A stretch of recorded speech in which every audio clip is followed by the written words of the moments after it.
Anong comment mo sa mga nagpa-practice ng medical aesthetics na hindi naman sila licensed? Para sa akin, syempre, para tayong nagpaayos ng ipin sa hindi dentista. So yung konsepto na yun, pinapahamak natin ang sarili natin dahil kapag ka nagka-problema, sa atin din ipapaayos. Babagsak, oo. It ends up na double pa yung nagasto ng pasyente. Maganda bantayan din natin, alamin natin tama ba yung mga credentials ng mga provider natin kasi hindi lahat merong credentials, hindi lahat lisensyado. Totoo.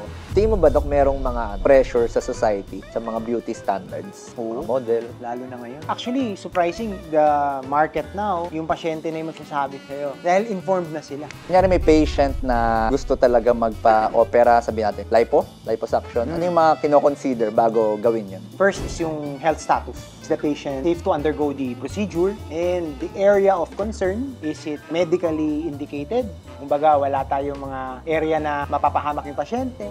At yung amount, sobra bang dami ng gagawin sa isang beses? Yan ang mga things na kailangan i-manage ng isang doktor. Delikado itong mga procedure na ito kapag pinipilit natin. Anong masasabi mo, Dok, sa mga practitioners na mas prioritize nila yung profit over the well-being ng pasyente? Nirerespeto ko naman yung approach ng mga doctors natin. Para sa akin, safety first, profit second. Kasi yun naman talaga pinaka-importante dyan. Protektahan mo yung pasyente, protektahan mo rin yung lisensya mo. Naniniwala ko dyan kasi anong gagawin mo sa profit kung ma-aksidente mo yung pasyente, di ba? Kaya guys, watch out lagi sa mga non-medical. So yun guys, welcome dito sa ating panibagong video, podcast dito sa aking YouTube channel. Again, I'm Doc Alvin. So I guess, marami ring nagre-request ng ganitong topic or ganitong content. Lalo na this year. Actually, several years before pa, talagang putok na putok ngayon ng ang aesthetics tsaka cosmetic surgery. Meron akong inimbatahan na doktor. Tingin ko nakikita nyo na rin siya sa mga newsfeed nyo. And marami siyang natutulungan mga clients. Siya ang CEO ng Baker Medical Group. So, wag na natin patagalin. Dr. Miguel Baker. Salamat, Doc. Salamat. Hi, kamusta? Thank you for having me sa show mo. Yes. Kumusta? Okay naman. Okay naman. Excited to tackle some things that kailangan natin ma-address. Lalo na sa mga viewers natin. Daming ngayon, interested sa Correct. Guys, by the way, kasi itong medical aesthetics, para sa akin para siyang form of art Yes. Tingin mo ba? Para siyang form of art na merong onting science. Kasi sabi nga nila, beauty is in the eye of the beholder. Totoo yan. Napaka-importanting ma-address yan. Lalo na tayong mga doktor, kapag yung pasyente natin may mga gusto. Yan. Importante yan bilang provider na aware tayo sa limitations at aware din tayo sa magagawa natin. Yan. Later, pag-usapan natin. Sige, Doc. So, sige, explain umpisan siguro natin, ano ba yung mga bagong trends ngayon, Doc, sa aesthetics? Correct. Napakagandang tanong ni Doc Alvin. Ang trend ngayon sa aesthetics is may tinatawag tayong to achieve that natural look at without that traditional na konsepto na parang kumbaga hindi na kamukha ng pasyente yung naging outcome ng resulta. So, yan ang trend ngayon sa aesthetics, sa larangan ng aesthetics, that natural look. Totoo yan. Kasi may nakikita ako sa TikTok ngayon, parang yung pre-operation niya, tapos post, parang medyo iba yung itsura Correct. Okay guys, so bago tayo magpatuloy sa video, meron lang akong i-share sa inyo na simpleng technique kung paano ako mas nakakaipon ng extra income kahit wala po akong masyadong malaking puhunan. So ipapakilala ko po sa inyo ang Market Broker. So isang online trading platform po ito. Ibig sabihin yung sa stocks market po. Di ba? Yung bumababa yung presyo ng isang kumpanya. Kapag bumaba yung presyo nun, pwede ka bumili. Tapos hintayin mo lang na tumaas yung presyo ng kumpanya na yon. And since tumaas siya dun sa original price na nabili mo, pwede ka ngayon kumita. And another thing, kung gusto niyo po mag-start ngayon, gamitin niyo po yung promo code ko. Ito po yung promo code ko. And punta po kayo sa link na nasa comment section and description box ng video na to para magkaroon kayo ng additional bonus sa inyong first deposit. So makikita niyo po dyan, bumibili po ako and pinipili ko mabuti yung mga kumpanya or yung mga stocks na gusto ko bilhin. So kunyari dito, pababa na siya, nag-decide na ako na bumili. And maghihintay lang ako kung kailan siya posibleng tumaas. Pinag-aaralan ko po yung mga graph, pinag-aaralan ko rin po yung mga statistics para mas sure po ako na kikita ako. So kapag kumita na ako and naipon ko na yung mga extra kong income, anytime pwede ko po ito withdrawin. So gamit lang dito sa website na to. So kailangan nyo lang po ng laptop, pwede rin pong sa cellphone or sa tablet, kahit nasa bahay, kahit nasa trabaho. anywhere pwede nyo po ito gawin. Pero again, still bago po kayong mag-try na mag-trade, pag-aralan po natin mabuti yung graph, tandaan po natin na may mga risk to, and bumuo po tayo ng magandang strategy para successful lagi ang ating transaction. Lalo na yung larangan ng aesthetics ngayon na na-achieve na yung parang almost surgical na outcome. Pero hindi halata. hindi halata. Kaya ang ganda ng pasok ng medical aesthetics sa panahon na ito ngayon. Ano yung mga usual mong concerns na natatanggap sa mga patients? Unang-una, pinaka-importante kapag yung pasyente aware na yung problema ba yun na tinatanong niya sa'yo, nag-e-exist. Usually, yung pasyente hindi aware na wala naman yung problema na yun. So bilang doktor, nandito tayo bilang gabay para mag-guide sila na realistic ba yung expectations o unrealistic. Napaka-importante nun, Doc Alvin. Kasi sa consumer natin, we must also inform the patient if the problem is really there or the problem is not there. But usually, Doc Alvin, ang problema talaga is yung weight nila, yung appearance nila sa photos, sapagkat social media na tayo. Dami na yun. So, ang dami ng exposure. selfie. Dami. May mga filter pa. So, minsan nagkakaroon sila ng, sabihin natin na Parang goal. Parang gusto maging mangyari. gusto maging mangyari. Ano yung example nung sinasabi mo kanina na ano? Kunyari ako, ang ibig sabihin ba niyan, Dok, parang may something sa ilong ko, gusto ko ganito. Ibig sabihin ba nun, hindi lahat ng patients ganon? Yes. Kasi baka okay naman talaga. Yes. Kailangan i-present natin sa patient yung balance ng facial profile niya at saka yung gusto niyang ma-achieve. I-open natin sa kanila yung options na kapag ito yung nangyari, posibleng hindi mo magustuhan at baka hindi balance sa outcome na na-expect ng pasyente. So, importante na mismo yung patient is involved in Sa the decision. consultation and decision making. Paano pag pinilit ng pasyente? Anong ginagawa mo pag gano'n? Kunyari talagang, sabihin natin marami siyang insecurities or maraming naririnig na negative feedback. For example, kapag katulad ng mga body image yan. dysmorphism, yung may mga hindi nila nakikita na ang payat na nila, hindi nakikita ng pasyente na ang ganda na nilang tignan. So, importante din na maitanong sa pasyente kung yung kasama ba sa social circle niya, pinapresenta ba yung realidad? Like, pamilya niya, aware ba? O yung asawa niya, or yung guardian niya, na dapat the patient is aware na he or she is already satisfied. Okay na. Oo, lalo na kapag nakikita natin bilang doktor na Kasi tayo pwede mag-judge sa kanila eh. yun. Nasa atin yung objective ay tama. At doon natin nahuhuli, may ang aesthetics, medical aesthetics, para tayo nagme-mental status exam din. May onting ganun. May onting ganun. May onting psychology, psychiatry na Magandang yun. Naka-infuse. Magandang point yun, guys. Kasi ibig sabihin, kasi chance for di ba? Service yun. Chance for money. Pero hindi mo tinitake. As long as hindi kailangan ng pasyente. Sa practice ko, Doc Alvin, quality is my top priority. Kasi nagiging problema patuloy. Kapag pinilit natin, i-push ang isang bagay na ikakapahamak ng pasyente. Totoo. As doctors, di ba? As doctors, kailangan talaga ma-apply natin yung right to refuse. First do no harm. Yeah. First do no harm. Tama yun, Doc. Tama. Galing. Kunyari may patient na gusto talaga magpa-opera, sabihin natin, ba maganda? Liposuction. Ano yung mga kino-consider bago gawin yun? Okay. First is yung health status. Unang-una. Is the patient safe to undergo the procedure? And the area of concern, is it medically indicated? Kumbaga, wala tayong mga area na mapapahamak yung pasyente. At yung amount, sobra bang dami ng gagawin sa isang beses? Yan ang mga things na kailangan i-manage ng isang doktor. So, safety first, number 1. CP clearance, cardiopulmo clearance. Hindi pala basta-basta. Hindi basta-basta. Kasi delikado itong mga procedure na ito kapag pinipilit natin. Okay. Ano yung mga red flag, Doc, sa tingin mo na naririnig mo sa mga patients na, or misconception yan, hindi yan totoo? Ano yung mga usual na gano'n? Sa mga procedures na kailangan nila bantayan? Ang mga red flag na papansin ko is yung mga multiple returns na ng patient. Yung bang nagpalipo na ng ilang beses, ngunit hindi nila talaga na-address yung problem. Una-una, nakapag-lipo na, tapos ilang beses na nagla-lipo, pupunta sa'yo, dahil nahindian na rin ng ibang doktor. So usually yan, red flag yan. Kasi naghahanap sila ng mga doktor na pumapayag. Usually yan ang unang red flag. And of course, kapag yung patient hindi nakokontrol yung lifestyle changes. Ayan, maganda yan pag-usapan. Ikaw ba, Doc, kapag may pasyente ka, paano mo ina-advisean yung patient na yun? Okay. Unang-una, bibigyan ko ng palugit ang pasyente ko. Binibigyan ko sila ng time to decide kung sa tingin ba nila itong liposuction na to, would it give them a long-term benefit? Or will they allow me to teach them yung practice muna of lifestyle changes at bago tayo pumasok ng something na kailangan na ng surgical procedure. Umpisa muna tayo sa mga baka pwede baguhin lang onting lifestyle, baka kaya pa bawiin. Yung mga, Correct. Yan before ang tayo approach ko.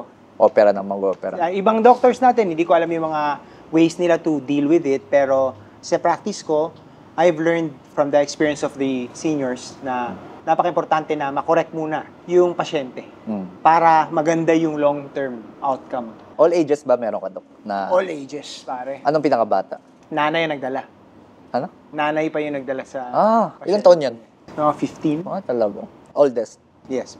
Oldest, may 78 ako na pasyente. Sabi, hindi na talaga, delikado na. Anong usual concerns pag ganun?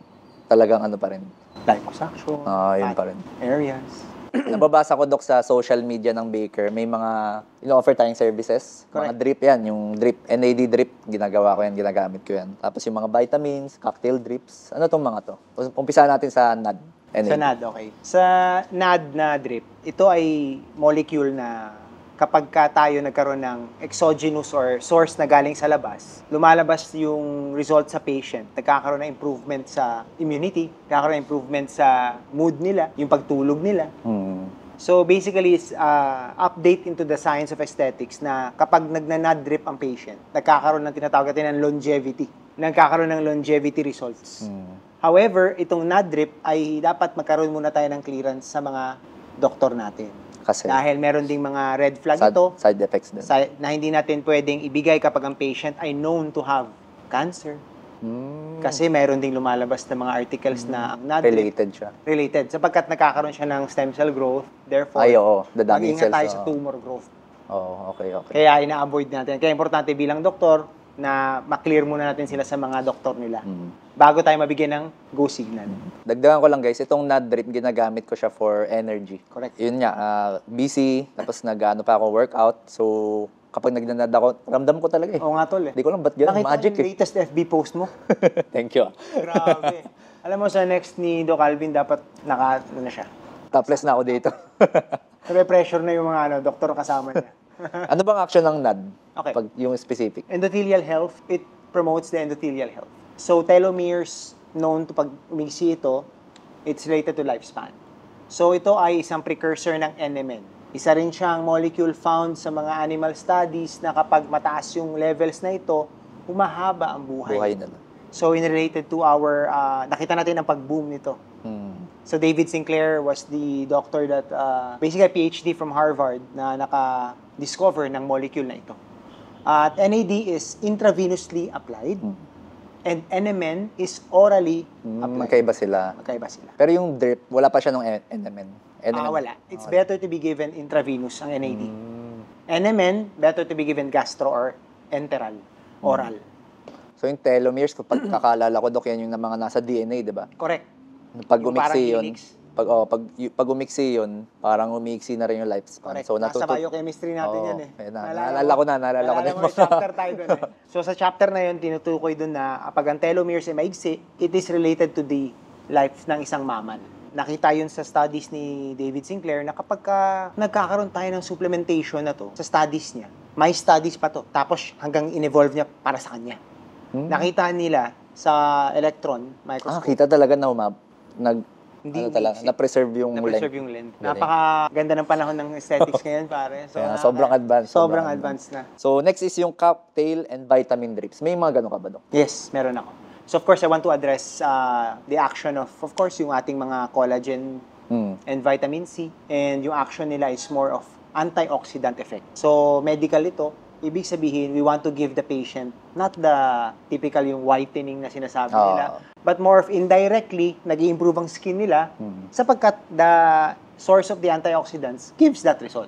Di ba? Kapag ang patient nagkaroon ng antioxidant vitamins, nakikita natin yung pag-improve nila. Umaganda, nagbe-better skin.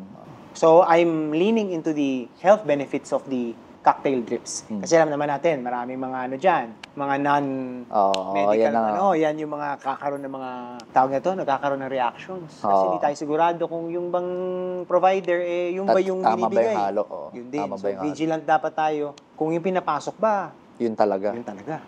So, yan yung mga kakaroon tayo. Nadadamay tayo mga doktor sa mga Anong comment mo sa mga ganyan? Sa mga nagpa-practice ng medical aesthetics na hindi naman sila licensed?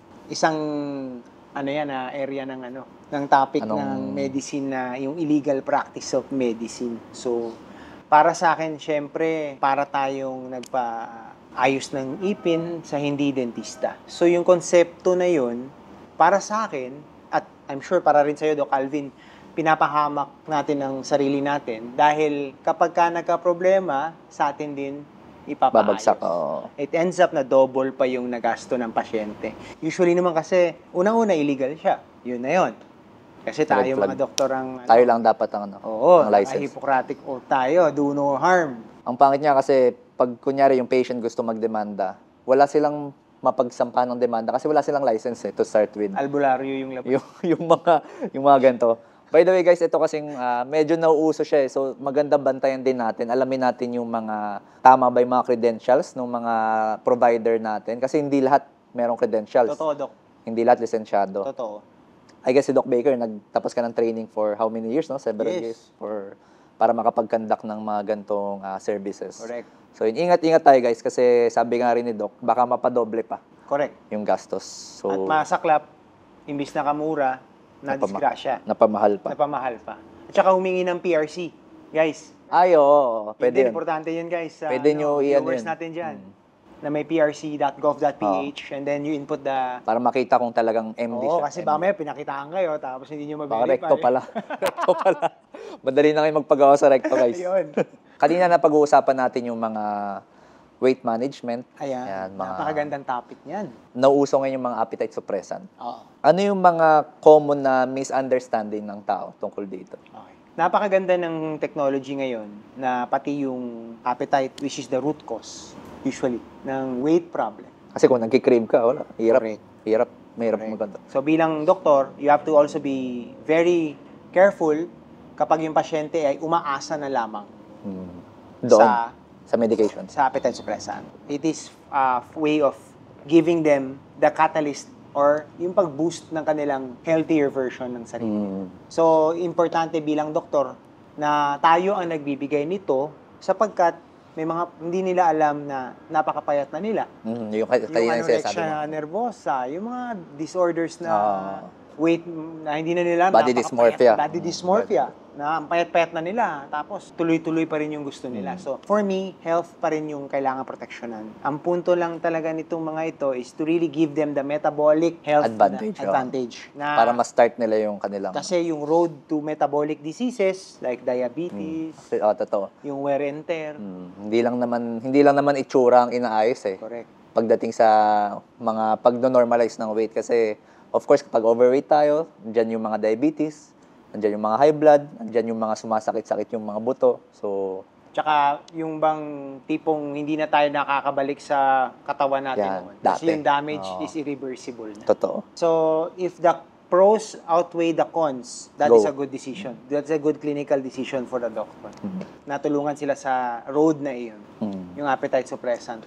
Ano bang action nun, Dok? Anong action ng appetite suppressant? Na-figure out ng science natin na kapag yung ating brain hindi na nagkakaroon ng signaling na tayo ay satiated na or tinatawag na busog na. Busog na. Hindi alam hindi alam ng utak. Ng pasyente. Correct. So doon na nagkakaroon ng overeating. Correct. Kahit anong minsan nag-educate tayo sa pasyente na avoid too much sugar. Mahirap eh. Minsan mahirap. Too much carbs. Same old song yun eh. Di ba? Same old song yan eh. So, babalik sa'yo, hindi pa rin nagkaroon ng magandang result yung health status nila. So, nagkaroon tayo ng advancement na pwede na ang patient na magkaroon ng willpower. So, yung ating GLP-1, yung peptide na ito, ay nagbibigay sa ating mga pasyente ng ability na para magkaroon ng pakiramdam na busog na. At natuturuan mo sila, at since yun ang problem, to give them that quality nutrition. Para ma-start nila yung weight loss journey nila. Yung tamang protina, yung tamang balance ng nutrition, Yeah. exercise. Totoo. Usually Sunlight. kasi umaasa sa exercise. Pero yung Tapos diet, exercise, kain. mas tumindi yung Oo. kain. Well, pagod naman kasi talaga. So, I guess Correct. dyan Yan, guys. dadating Totoo yung yan, ano. guys. Ako, ilang beses tayo nag-gym. Pagka huminto yung gym natin, Papakain talaga eh. mapapakain talaga. Totoo yan, guys. So, importante yan. Napaka-totoo niyan. Kasi tayo mismo naka-experience ng ganun. Yes. The same old journey. Yes. We hit a wall. 5 buwan na tayo nag-workout araw-araw. Nagsawa na. Na-busy na naman. At then, yun na. Hindi na control yung ating appetite. Makakapag-share ka ba, Dok, ng siguro unforgettable story kung paano mo nagustuhan itong field na to? Wala to sa ano eh, pero baka may ma-share ka. Yes. Ako mismo, isa akong nagpa-powerlifting noon. Ako mismo, umiinom kung ano-ano mga supplements. Overweight ka ba dati? Overweight. Overweight. Lalo na nung pre-adolescent to going to adolescent. So nagkaroon din ako ng problem with processed food. So syempre yung konsumo ko ng mga junk food, naramdaman ko yung Epekto niya. hanggang sa pag-abot ko ng med school, naramdaman ko yung epekto nun sa katawan ko, yung mood ko, Brain fog. totoo yung brain fog. Totoo yan. Totoo Parang yung brain para kang fog. laging lutang, no? Kaya mayroon tayo guys yung laging lutang. Yan, yan, yan. Totoo. Di ba? Alas 3 ng hapon sa klase, lecture. Antok na. Antok na. Hindi mapigilan, di ba? Kahit alam natin exam bukas. Oo, mapapagano ka Para talaga. pag-aantok ka talaga, may brain fog talaga. So, I myself, Parang is a story that Pinagdaanan mo yung mga ganun. pinagdaanan ko yun. At nakita ko sa mga advancement ng siyensya ngayon, napakaganda ng pasok ng Baker Medical Aesthetics sa scenario. Dahil nagbibigay tayo ng actual results. May resulta talaga, yun yung Resulta mahalaga. talaga, Doc Kitang-kita Alvin, naman eh. Kitang-kita naman sa mga Sa mga pasyente Oo. natin, sa mga endorsers natin. Natutulungan natin sila at ang maganda dito, hindi kayo nakaasa sa services lang. Ang pasyente, siya ang may-ari ng katawan niya. Kailangan lang natin turuan. Nabibigyan sila ng lifetime na empowerment. Sila na mismo yung nakakontrol ng sarili Yes. nila. Proper guidance lang Oo. talaga. Proper guidance. Sige, Doc. Itong Rejuran, bago to Ayun. bago to sa pandinig ko. Ano bang ginagawa nito? Kahit ako, nung narinig ko yan, na curious din ako eh. Brand name to eh, no? Brand name to eh. Pero yung siyensya nito, Ano yung science behind that? sa mga Koreano, sa science ng Seoul, Korea, na South Korea ng mga doktor, salmon DNA ito. Nakita nila na kapag applied sa skin, intradermal injection sa balat, nagkakaroon ng improved vascularity o yung blood flow, yung daloy ng dugo, papuntang surface. Kaya napansin natin kapag yung mga tao na manigarilyo, nakita natin yung lips nila, O, kasi nagko-constrict yung mga blood constrict. vessels. Opposite naman to. Magbubukas, nagkakaroon ng better turnover ng stratum corneum o yung top layer ng balat, nagkakaroon ng better turnover. Regeneration. Isa ring maganda nito, Doc Alvin, yung bang patient, yung downtime niya, halos wala eh. Pwede silang bumalik ulit. Of course, may konting sunblock lang after. Pero yung downtime nito, Halos wala. halos wala. So, napaka-patok nito sa mga busy people, no? Lakas nito sa procedure na to. Not only the result, but yung productivity. Kasi usually, may mga experience din ako sa mga traditional. Yung downtime kasi, ang taas eh. Parang, oo. Parang Pag gano'n, gastos ayaw mo yung lumabas mukha. eh. Oo. Oo. So, mahirap yung balik ni pasyente. But however, hindi ka rin nag-compromise sa resulta. So, kahit hindi ibig sabihin na walang downtime, yung resulta niya halos kasing ganda rin Nung may downtime. Oo, may downtime. May mga side effects ba ito, Doc? Wala. Wala siyang side effect. Glass skin lang. Gas skin lang. Kikinis lang ang skin. Kikinis lang. Gandang problema. Lemon Bottle. Ito another brand name to, no? Correct. Lemon Bottle, isang company sa Korea, Sid Medicos. Isang Korean FDA na fat dissolving solution. And then, yung gamit na ingredients dito ay basically food ingredients. Talaga? Lecithin, bromelain, riboflavin, vitamin Nakikita rin sa B food. complex, Oo. nakikita sa pagkain. So, yung result niya, kapag naturok sa fat cell, nalulusaw at lymphatic drainage. Pagkatapon doon sa taba, may expected results yun na pag melt ng taba ng area na yun at nade-drain din ng lymphatic system. Napakabilis ng procedure. Usually, saan to pinapa-inject? Okay. Unang-una, sa pinakamalakas yan sa face. Face talaga. Double chin, neckline. Then, sa babae, braso. Dito. Oo. Pwede dito. Oo. Tapos, syempre, advice mo ang patient, pahinga isang araw, workout the following day. Ang dali. Ang ganda. Ang ganda ng resulta. I'm sure nakita natin sa mga endorsers natin. Yes. Next is liposuction. So, nabanggit mo kanina, hindi naman natin to pinafront agad, di ba? Kasi mahalaga talaga lifestyle change. So, ano yung mga real purpose nito, tingin mo, Dok? Yung liposuction. Bukod sa aesthetic. Liposuction is a good procedure, lalo na kapag yung pasyente is ready at aware sa pag-manage ng area of concern. Kasi unang-una, pag ang pasyente alam niyang pang-kickstart to, motivate sa patient para magkaroon talaga ng permanent Na changes. change. Kasi kailangan ng pasyente aware na kapag hindi pa rin na-correct yung mga lifestyle changes, Babalik. Pero maganda siya in terms of addressing stubborn fat. Yung area na talagang hindi na-address ng hindi kaya Kailangan ng... ko yan, Mga dito, belly. Oo. Maganda Hirap yan. tunawin yan, eh. So, actually, ang pasyente is gonna benefit from liposuction kapag combined with Lifestyle talaga. lifestyle. Kasi lalo na pag nag-lifestyle na siya, hindi pa rin nasunog yung fat. Babalik, eh. Mabalik. Or hindi talaga nawawala. Pwede ba pagsabayin lipo taka yung mga appetite suppressant? After lipo, Mm. magandang slingshot yun. Pahinga muna. Pahinga muna. Recover Post-op, muna saglit. Recover muna. And then follow up. Usap na kayo, counsel. Oo. Tapos sabay na. Actually, na-update na yung algorithm ngayon ng mga guidelines. Isinasali na nila ang ano ngayon. Talaga? Yes. After post-procedural lipo, we advise ng pasyente. Appetite suppressant? Ganda pala. Naka-sandwich na. Ganda pala. So, that's a good, comfort for me as Kaya nga, kaya medical nga. aesthetics. Nakakatuwa marinig yun. Kaya nga, ganda. So, ibig sabihin guys, yung nabanggit ni Doc na nasa algorithm, ibig sabihin nasa guidelines talaga. Yes. Hindi siya invento. Nasa Na-incorporate na siya Naka-incorporate ng na siya. mga doctors. Kanina napag-usapan natin yung mga clients mo, mga nakikita nila sa newsfeed. Masishare mo ba sa akin yung secret? Sige, hindi na to secret kasi sasabihin mo na. Ano yung sekreto mo kung bakit na-achieve ito ng mga clients mo? Kasi for sure, mahirap yan. Mahirap na task yan eh. Dok, medyo overweight si patient. Dok, gusto ko maging ganito. Ano sa tingin mo yung parang secret mo or kinaiba mo sa ibang doctor? Counseling, education, and personal touch. Personal. Naalala ko nga parang nung una ako nagpunta sa baker. Nagkwentuhan agad tayo tungkol sa food eh. Actually. So, nagkaroon ako ng litanya. Sorry. Buti na lang guys, kasi ako, syempre doctor aware din ako, pero kailangan talaga yun na i-educate muna yung mga patients before undergoing procedure. So, itong counseling, paano mo siya ginagawa? So, ang counseling na to is very personalized. Ano ang expectation ng patient?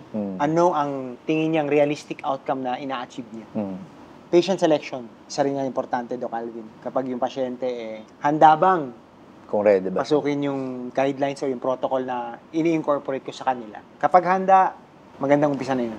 Pangalawa, realistic ba yung Goal niya. goal niya? Yan ang napaka-importante. Dapat smart, no? Correct. Specific, measurable. Yun, totoo Attainable. yan. Actually, pare, sa Realistic buhay, and time totoo bound. yan. Hindi lang sa ano yan, data acquisition. Pati sa mga pasyente. buhay. Pati sa lahat. Sa lahat. buhay, kailangan lahat i-apply ng natin aspect. yan. Lahat ng aspect. And of course, yung pasyente nakaka-relate ba sa problem niya? Kumbaga parang, sa tingin mo ba ako lang yung solusyon? Or kasali ka dito sa solusyon na So, na-assess mo yan during counseling? Oo. Alam ko na hindi lang ako yung, kumbaga, tutulong sa'yo. Kailangan, Tulungan tayo. Sabi nga ni di ba ni Hippocrates, Oo. the first step to curing is the patient ready to be cured. Ah. Di ba? Naalala mo yun? Lalim yan. Di ba? Yun yung una niya eh. So, ina-apply mo. Ina-apply yun. Is the patient ready to be, kumbaga, ready ba siyang matulungan? Kasi long term yan di ba? Oo. Hindi lang yan isang procedure or Totoo. hindi lang yan several months. Habang buhay na yan eh. Correct. Panghabang buhay. At importante din, bilang doktor, marunong din tayong i-apply yung right to refuse. Yan. Kasi minsan dyan tayo nagkakaproblema. Yes. Very important din yan, hindi natin natatakel. Yes. Kasi syempre, gusto natin tulungan tayo. Tulungan, of course. Oo.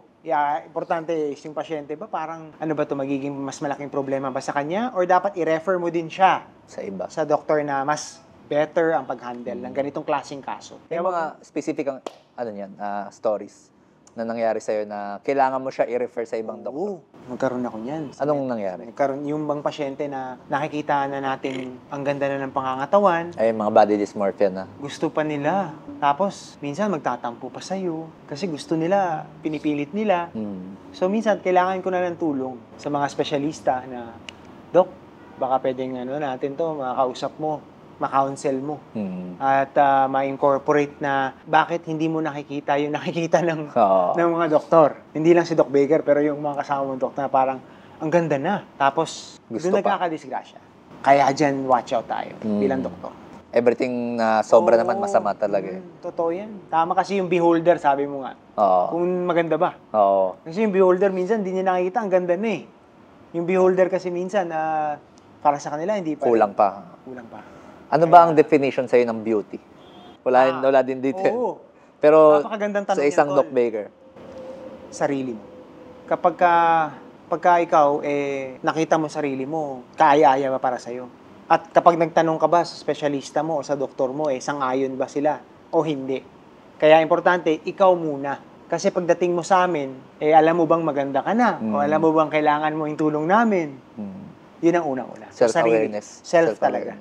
If yung body image mo, sa tingin mo, may iba rin na komportable pero nahihirapan na huminga. Nahihirapan na maglakad. So, dinadala ng magulang para tulungan namin. So, sa kanila, hindi nila nakikita na malaki na pala yung problema. Isa rin yan. So, yung beholder o yung beauty, nasa atin yan eh. So, tayo yung may-ari niya kung para sa atin. Wala makakapagsabi sa'yo. Makapagsabi. Kung yung pakiramdam mo Ganda yan, ah. gandang-ganda ka na sa GG. Ano yan? Gandang-ganda sa GGSS, sarili. oh. Ibig sabihin, beautiful ka talaga. Importante yan. Kailangan yung bang antas ng pag-iisip nila, tugma sa science o sa doktor na kausap nila. Ganda yan. Ganda, di ba? Ganda yan. Holistic. Kasi pare, ang beauty subjective eh. Totoo. Ang beauty, kung sa'yo, gusto mo yung Baka ganitong sa iba, kotse. Oo, yan. Sa'yo, gandang-ganda ka sa kotse na to. Oo. Ganun Pero din ako, yan. ayaw ko. Parang ganun. Ayaw. Ganun yan, pare. So, importanteng ano yan. Sarili talaga. Oo. Kaya minsan din, nagkakaroon tayo ng mga red flag na patients kasi, kumbaga parang kulang na lang sabihin nila na sila na yung pinakamagandang nilalang sa mundo. May mga ganyan din. Oo, may mga ganyan din. Mga red flag na patient. Red flag. Kaya importante may kasama kang doktor na nare-refer mo. Parang kailangan mo na nga yata, di ba, ng ibang doktor. Mabagit mo kanina. So, sa mga gusto po mag-apply, lalagay ko po yung email ni Doc Baker sa baba. Tama. Sige. Botox ba nagawa ka? Oo. Anong nito? Benefit or action Okay. sa katawan? Siyempre, nire-relax ito yung facial muscles. Unang-una, sa FDA, ang indication nga ng Botox is spasm.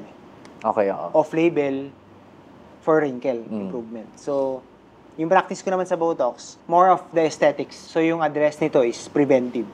So, meron na, at meron yung ayaw magkaroon ng wrinkles. Pwede, kahit wala Dalawa pa. yan eh. Pwede kahit wala pa? Oo. Pwede rin. Pwede.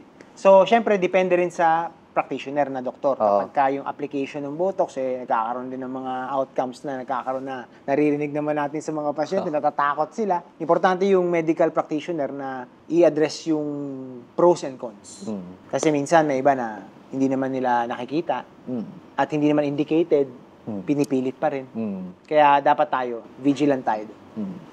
So, ang ginagawa nito, nire-relax niya yung muscles. Nire-relax na yung muscle, therefore preventing the creasing of the skin. Kumbaga Yung yung sa leather shoes pa yung yung dito. pag fourth quarter na, di ba, nung grade school tayo. Dito na. Pagka Yung first mga quarter, enjoy tayo. Pag fourth Pag fourth quarter quarter, na, kailangan wala na. palitan. Tapos tanggal na yun ng swelas.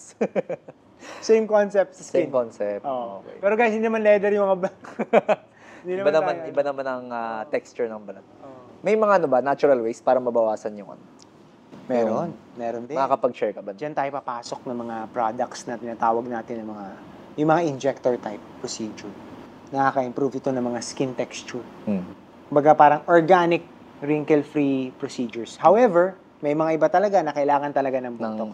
Lalo na pag medyo mas Lalo na pag sobrang static lalim na. Yung bang hindi na gumagalaw, kahit hindi nagre-react yung face, meron ng mga static lines. Hirap nun. Oo. Kasi bata pa tayo, dynamic pa yan eh. Oo. Pagka through the years, nagiging static. So, kailangan na ng intervention. Okay, sige. Pag-usapan natin itong mga medyo controversial na question. Okay. Yan. Okay lang to, no? Oo! Sige. Fire away! So, alam naman natin na ang cosmetics ay isang, of course, offer tayo ng service, may kapalit na money or business siya. Yes. So, anong masasabi mo, Dok, sa mga other practitioners na mas prioritize nila yung profit over the well-being ng pasyente? Kasi may mga ganyan din. Nirerespeto ko naman yung approach ng mga Yung iba. doctors natin. Siyempre, iba-ibang atake nila sa practice nila. Para sa akin, safety first. Yan ang una. Kapag yung profit ikakadehado ng pasyente, diyan tayo magkakaroon ng boundary. So, it's safety first, profit second. Yun yung dictum ko. Safety first. Kasi yun naman talaga pinaka-importante dyan. Yes. Protektahan mo yung pasyente, protektahan mo rin yung lisensya mo. Naniniwala ko dyan kasi anong gagawin mo sa profit kung ma-aksidente mo yung pasyente, di ba? Kaya Ikaw guys, rin. watch out lagi sa mga non-medical. Yan na. Yun yung kanina, Don't. ano. Kasi profit-based. Oo nga eh. May mga, alam ka bang laws tungkol dyan? Makapag-share ka ba?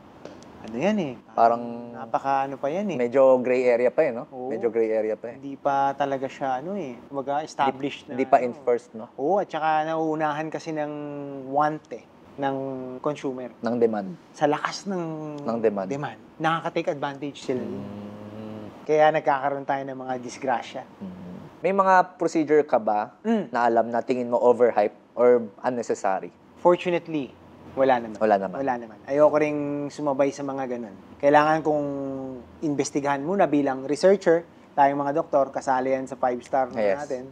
Kailangan nating tayo mismo ang mauna bago sa benta. Kailangan make sure natin yung pasyente na gagamit nito, meron bang magandang benefits. Does it outweigh the cons? So yung pros and cons balance. Yun pa rin talaga. That Bilang is malaki yung clinician natin, clinical judgment, importante over any profit or hype. Actually, parang nabanggit mo sa akin before, tinatry mo muna, no?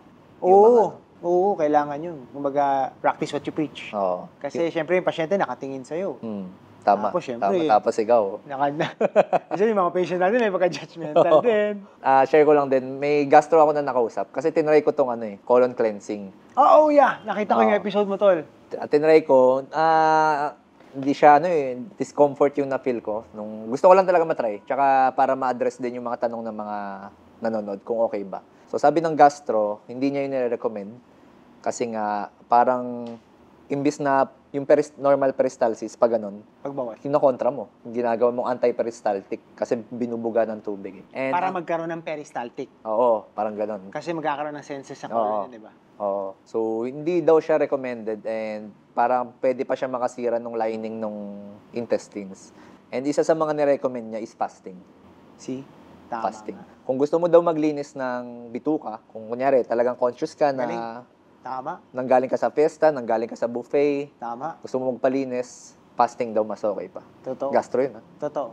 Kaya minsan naiintindihan ko din yung mga brothers natin sa mga religious practices, yung mga Ramadan. Totoo, oo. May ano pala yun, may basis pala. Meron kaya pala yung in fasting may enlightenment na nararamdaman. May basis pala.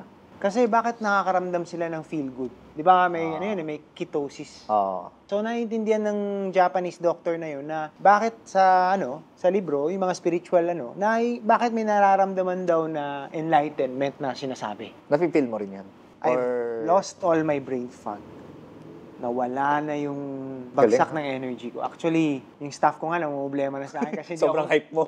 Sobrang hyper mo. And these are half my age. Halos 19, 20. Tapos tayo 38 na. Oo. Pero yung energy ko Pang 12 years old, pang 13 years pang toddler, guys. Pang toddler. Actually, nararamdaman ko mismo yung benefits na nakikita nung practicing ng fasting, intermittent fasting. Pero guys, importante talaga. Consult pa rin. Ako hindi ako tayo, nagpa-fasting wag kasi. talaga. Oo. Lalo na may metabolic disorder, may mga type 1. Ingat. Type 1 diabetes, nako. Type Ingat 2 tayo. diabetes, huwag kayong magdi-DIY dyan. Oo. Always consult your doctor. Doctor first. Ako tinry ko to dati pero tingin ko hindi fit sa akin. Lalo mga thyroid problems din. Yes. Iwas kayo niyan, ha. Dapat magkonsulta kayo bago kayo pumasok sa ganyan. Si Doc Baker naman, I think wala ka namang comorbids no? Wala. Healthy naman. ADHD yata. May ADHD. Ilang hours ang fasting mo? Pinakamatagal? As I practice, practically ako subjective. Hmm. Hindi masyado akong time. Talaga? Hindi ako sa oras nakapokus. Na oras ako sa setting ng araw. Paano yun? Pagka alam ko madilim na, Doon na. Doon ka nakakain? doon nakakain. Pagising ko, black coffee. Oo. Appetite suppressant din yan. Oo, black coffee, green tea, lemon water to hydrate me through the day. Correct. And then I'll break my fast sunset. Usually 6, 7. 6, 7. Hindi masyado akong sa oras. Sa oras. Kasi hindi ko masustain yung ganong klaseng style It's more feel. Pero almost 12 hours na rin siguro yun. No? Lagpas na yun. Lagpas na. No? 12 hours. So, opening window ko, 4 na oras. 4 hours ka kakain. Yun lang yung opening ko. So, I close the gates after 4 hours ng pagkain. Tapos yung kakainin ko, real food pa. Yes. So, grabe yung energy. Na talaga. Ramdam talaga. Oo, ramdam. Tsaka yung excited ka. Highly Yung luto motivated. ng asawa mo, yung luto oo. ng mama mo, pag nagluto na ng sinigang. Iba yung no? Iba Pagdating yung mo talaga sa, sa bagay, oo. parang reward system. Sa bagay. So, may mga delayed gratification siya eh. Nakakatulong din siya sa ADHD ko. Tsaka mental rin yan, no? Mental fortitude din yan. Kasi yung babantayan mo yung oras. Hindi ka naman nanghihina. Actually, Hindi naman. Talagang hype talaga. Oh, yes. Oh, importante din yan kapag tayo ay mga athletes. Huwag natin i-compromise Ayaw. yung natin.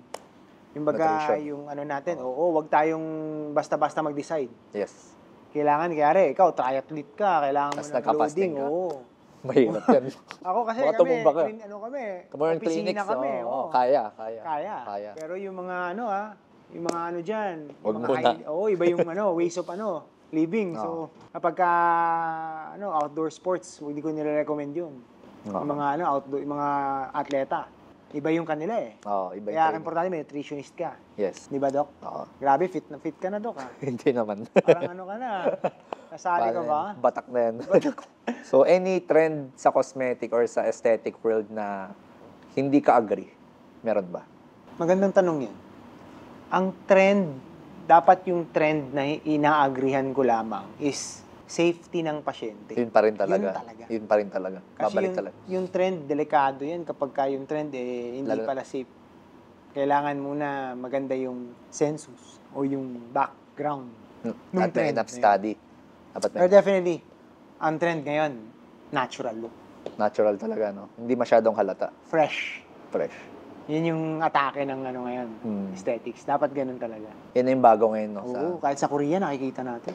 Ang ganda ng atake nila sa aesthetics. Ano bang kinaiba ng Korean aesthetics sa atin? Or medyo similar na sila? Kapag ka Western kasi, hindi kasi tayo yung bone structure natin, yung skin type natin, Iba yan, no? iba eh. Kapag Southeast Asian kasi, mas maglilin tayo dun sa Asian skin. Kaya yung Fitzpatrick, yung type ng skin tone. Kaya minsan yung mga produkto na yun, hindi hiyang sa Southeast Asian skin.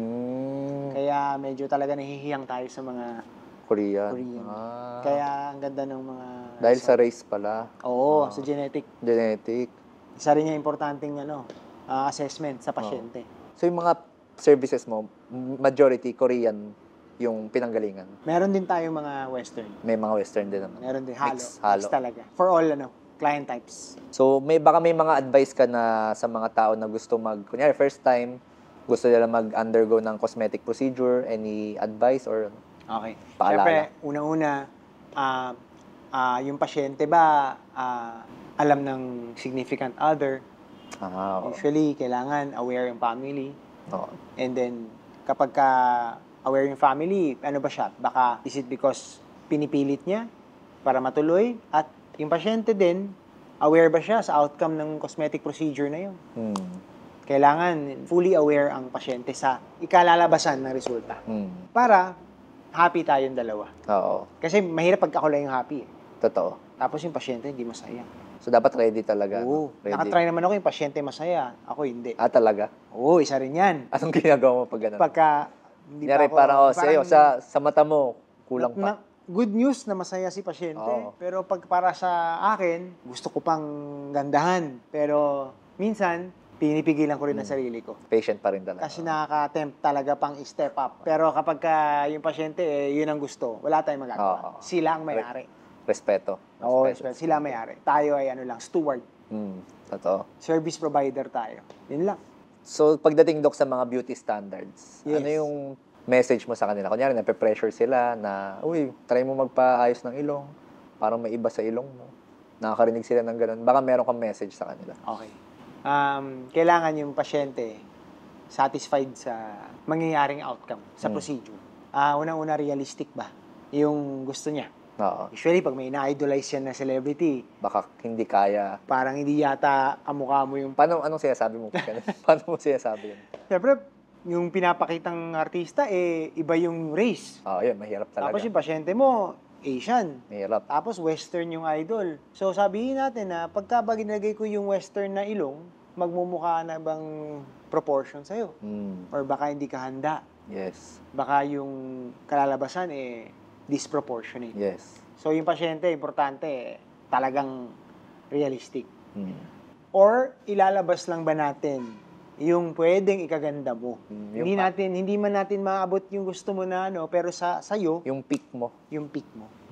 Importante yan, Doc Alvin. Yan ang parang doctrine mo, no? Yan ang doctrine. May kumbaga, if hindi ka sangayon sa akin, pwede naman na maghanap din sila ng ibang doktor na. Pero ikaw, ganun yung approach mo. Sa akin, laging ganun. Laging quality over quantity. Yes. Always. Sige, balik tayo dun sa lifestyle habits. Ano yung tingin mo na, kunyari wala itong mga procedure na to, hindi sila available. Ano yung mga tingin mong habits na dapat gawin ng mga tao para ma-maintain nila yung young looking and healthy looking na skin? Tingin ko, healthy practices pa rin. Avoid smoking, cigarette, exposure din. Siyempre, kawawa yung pasyente kapag yung mismong family niya, lahat exposed sa second hand. Yan. Cigarette, smoke. And of course, habits ng avoid alcohol. Pati yung vape ngayon, di ba? May Meron na. May update na. Meron na. May clinical na may popcorn lang. Tama ba? Popcorn lang. Tsaka MI nga eh. MI. Sa heart, meron din daw. Oo. Kasi I believe beauty should come from within. Yun talaga. Kapag tayo, provide tayo sa taas, pero yung internal ng pasyente, nanghihinga. Sira. Nagpo-provide lang tayo ng pseudo healthy looking. Pero yung loob, nagkakaproblema na. So, advice ko sa pasyente, kahit wala ako nitong mga procedure. Okay, ito lang. Ang aesthetics ay guide lang at kumbaga extra push. But health and wellness sa may-ari, pasyente. Doon pa rin talaga. Pagka sinabay mo yun, Yun talaga, maganda. Doc Alvin ang labas. Doc Alvin ang labas. Yun, Doc Alvin yan. Ayun ang yan, healthy. Oo, di ba? Yun ang real food talaga, no? Real food. Kasi sabi mo nga kanina, parang catalyst lang naman eh. Correct. Itong mga to. Catalyst lang sila. Hindi sila yung aasahan mo habang buhay. Combination ng maganda. Combination. Tingin mo ba, Doc, merong mga may pressure sa society sa mga beauty standards? Or, sa mga commercial, mga model? Lalo na ngayon. Kasi sa social media, No? Yung mga actually, surprising, the market now, yung pasyente na yung magsasabi sa'yo kung, Doc, gusto ko ganito. Doc, gusto ko to. Before ba dapat? Before pa ako yung mag-inform sa kanila, magbigay Alam na nila. findings ko. Doc, paano ba ako pagandahin? Oo. Usually, yun yung dati. Ngayon, dati. Doc, gusto ko to, ito, may menu na. Dahil informed na sila. Dahil sa social media. Dapat pagdating sa atin, hindi naman tayo Google University, di ba? So, pagdating sa atin, ito pwede to. Ito, hindi to maganda. So, tayo dapat na mag-decipher. Or magbigay nung procedures na akma sa kanila. dahil sa social media, alam na nila lahat. Kaya nga eh. At saka rin yan, dahil sa social media, nagkakaroon sila ng dysmorphism. Yun na nga. Kasi iba yung filter, so feel nila ganun yung realistic. Kaya nga. Paano mo in-handle yung mga ganun, mga dysmorphia? Bukod sa pagre-refer. Mas natutuwa ako kapag yung pasyente alam ng guardian niya Family. na may witness. May tulong ng may family. na ito yung nakikita ko. Kasi minsan baka yung nakikita mo hindi mo nakikita yung nakikita ko. Usually yan eh. Na hindi yata pwede. Hindi yata maganda. If ako dapat may significant other. Para sure tayo na minsan kami mga doktor, di tayo perfect. Kasi tayo rin. Victim din tayo ng sarili nating standards. Yes. Para sa kanila, kulang pa. So dapat alam din ng mga significant guardians nila na hand in hand kami dito. Same tayo ng pananaw sa pasyente. Dapat aware talaga. Dapat aware talaga. Kasi para pagka nag-proceed na, hindi ka babalikan at tuturo sa'yo na hindi yun na nangyayari, hindi na pag-usapan. Protect yourself din as a doctor. Yan talaga. So, self-awareness. Self-awareness yan. Patient safety. Yan yung mga kailangan malaman. Balancing pa rin ng healthy lifestyle. Proper diet. Totoo yan, Doc Alvin. Proper food. Yan. Totoo yan. Yan ang sikreto siguro. Sikreto yan. Kaya natutuwa siguro yung pasyente natin sa mga nangyayari sa kanila. I'm pretty sure nakikita natin yung health improvements. Yes. Dun ako Sa healthy nakikita side. So nakikita mo sa kanila sigla, yung energy nila, yung confidence nila. Nakikita Hindi madi-deny Tsaka tingin ko rin, sabi ko rin kanina, yung cosmetic or aesthetic side, parang ano na lang, bonus na lang yun eh. Oo. Ang pinaka-rewarding dyan, yung pagiging healthy. Nakakaiwas tayo sa Number mga one. iba't ibang sakit. Tsaka Number yung one. self-confidence na mabibigay mo sa patient. Correct. Kasi social media has advantages and disadvantages. Yes. Kapag ka upo sa'yo, natatanggal mo yung disadvantages. Kasi pag presenta ng social media sa'yo, scientist tayo na gagabayan, ito ang i-search mo. Oh, yan. Oh. Ito, basahin mo. Ito, i-search mo. Itong Since tama. mahilig ka magbasa, Itong, guide mo sila. Di ba? Sabi ko sa'yo, ganun. Oh, yun. Importante yan. So, sila yung natutuwa kasi, ay, tama, Dok, salamat. Ganito pala yun. Di ba? Okay? Sa dinami-dami ng mga patients mo, Doc, meron ka bang isang masishare sa akin na kung saan meron siyang mataas yung kanyang insecurity sa sarili and paano mo siya natulungan? Paano nabago yung buhay niya? Meron akong pasyente na nagkakaroon siya ng dysmorphia. Oo. Feeling niya mataba siya. Pero hindi. Pagkatimbang natin, body mass natin, index, normal yung weight niya. So, imbis na bigyan natin siya ng procedure para matuwa siya, binigyan natin ng truth. So, bahala na magmukha tayong nega. Oo. Pero pagka nandun na yung family, yung asawa, sinasama ko sila sa consultation.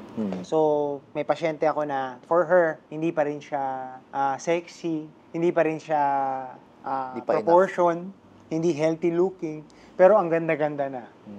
May ganun. Yan, may pasyente ako naisip na, pero hindi ko lang pwede i-disclose.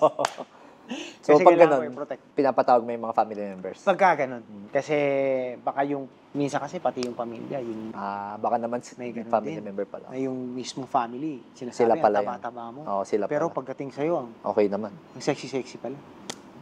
Totoo yan, Dok.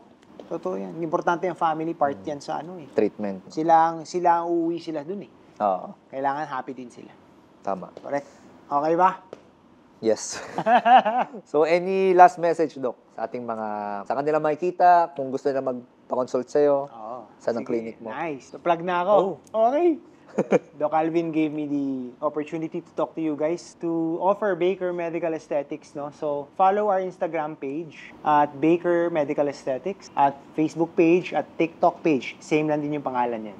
And DM them and we book for a consultation. 2 clinics we have right now. Meron tayo from our Ortigas Clinic sa Manila. And soon to be magkakaroon din tayo ng multiple clinics sa Manila. And Yan. of course, meron tayong clinic din sa Davao. Davao. Nandito kami ngayon sa Davao, by the way. Oo. So, magkakaroon kami ng opening ngayon kasama si Doc Alvin Baker, bro namin. Thanks, Doc, sa opportunity. Oo. Salamat. Salamat. It's an salamat. honor. Thank you. Isa ring napakagandang opportunity na mismong doktor ay naniniwala rin sa kasama niyang doktor. Nagtutulungan sila. Yung mga health teachings ni Dr. Alvin, nakikinig din ako doon. Swak naman. Swak na swak. Swak naman. Kita natin yung niya, yung body, yun, Doc? Transformation. Oo. Grabe. Ganda. Thank you. Grabe, Doc. Dahil sa NAD. Oo, nakakatulong din yun, guys. May help, may help. Pero, of course, Pag active lifestyle, tapos not drip, Doc Alvin, nasasabi niya sa akin. yes, Kita niyo naman, no? Grabe. Yung doktor mismo, model na. model na. Diba? Change career. Practice what you preach, Doc. Yes. So yun guys, kung may mga concerns kayo, gusto ipa-consult kay Doc Baker nandyan. Hit us up. So, natutunan natin today, of course, dapat holistic yung approach sa mga pasyente. Hindi namin inuun ng profit, proper guidance ang kailangan, Correct.